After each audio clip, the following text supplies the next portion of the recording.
pacifiquement à Paris et dans d'autres villes du pays.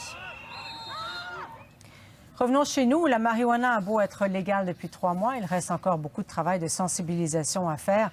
Les risques du cannabis au volant sont encore sous-estimés, et particulièrement chez les jeunes. Des écoles de conduite sonnent d'ailleurs l'alarme. Marie-Laurence Delenay. C'est la sortie 14 l'année dernière. Cours de conduite pour cette adolescente de 17 ans. La légalisation du cannabis donne une occasion de plus d'aborder la question des drogues au volant.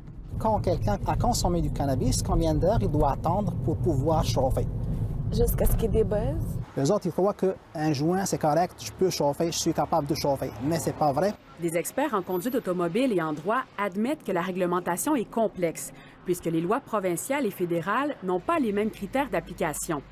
Au Québec, le cannabis au volant, c'est tolérance zéro. Au fédéral, pour être accusé au criminel, vous devez avoir un taux de THC supérieur à 2 nanogrammes par millilitre de sang.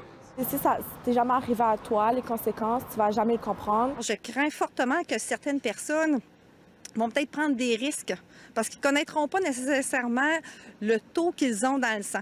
Des écoles de conduite réclament davantage de sensibilisation. De quelle façon ça va procéder? Est-ce que c'est... Je trouve qu'on n'est pas assez éclairé au niveau des procédures judiciaires. Je crois qu'il faut effectivement, pour les professionnels du droit, apprendre ces différentes catégories-là, ces différents niveaux-là. Et pour le commun des mortels, donc pour tout le monde, le mot d'ordre, c'est tolérance zéro, c'est pas de consommation du tout. Il faudrait peut-être plus d'annonces parce que je vois souvent des personnes qui disent « Moi, je prends un verre, mais je conduis pas, mais je prends, mettons, un petit peu de cannabis, je peux conduire. » La Société de l'assurance automobile du Québec concède qu'il y a des zones grises en ce qui a trait à la loi et à son interprétation, entre autres parce qu'elle est nouvelle.